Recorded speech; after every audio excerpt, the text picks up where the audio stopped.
నేను బేసిక్‌గా శాండ్‌విచ్‌కి అంత పెద్ద ఫ్యాన్ అయితే కాదు. ఎప్పుడో ఒకసారి బాలేకపోతే బ్రెడ్ తినడమే తప్ప, నేను బ్రెడ్ కూడా తినను. ఈ మధ్య ఆఫీస్‌లో ఎక్కువ స్నాక్స్ లాగా ఇలా శాండ్‌విచ్‌లు, బ్రెడ్ బటర్, బ్రెడ్ జామ్ ఇవే ఉంటున్నాయి. సో, అలా అలవాటయిపోయింది.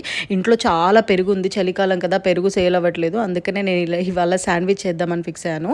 సో, ఫస్ట్ రెసిపీ కోసం కొంచెం పెరుగు తీసేసుకొని, అందులో ఉన్న వాటర్ అంతా మనం ఒక క్లాత్‌లో డ్రైన్ చేసేసుకోవాలన్నమాట. దానిలో మీ ఇంట్లో ఉన్న వెజిటబుల్స్ వేయండి. నేనైతే ఉల్లిపాయ, టొమాటో అండ్ కీరా స్లైసెస్ లాగా కట్ చేసుకొని వేసుకున్నాను.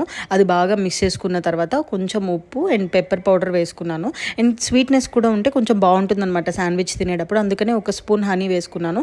ఇది బాగా కలుపుకున్న ఇంట్లో వీట్ బ్రెడ్ ఉందనమాట. చక్కగా 2 స్లైసెస్ తీసేసుకొని, నా దగ్గర ఆల్రెడీ శాండ్విచ్‌కి వేసుకునే స్ప్రెడ్ ఉంది. అది కొంచెం వేసుకున్నా, అది లేకపోయినా కూడా బాగానే ఉంటుంది. అది వేసేసుకొని మనం రెడీ చేసుకున్న మిక్చర్ వేసేసుకొని చక్కగా 2 సైడ్స్ నేను గీతో శాండ్విచ్ మేకర్ ఉంది. నేను టోస్ట్ చేసేసుకున్నాననమాట. ఇది తవా మీద కూడా చేసుకోవచ్చు. చాలా బాగుంటుంది అండ్ అలాగే హెల్తీ కూడా.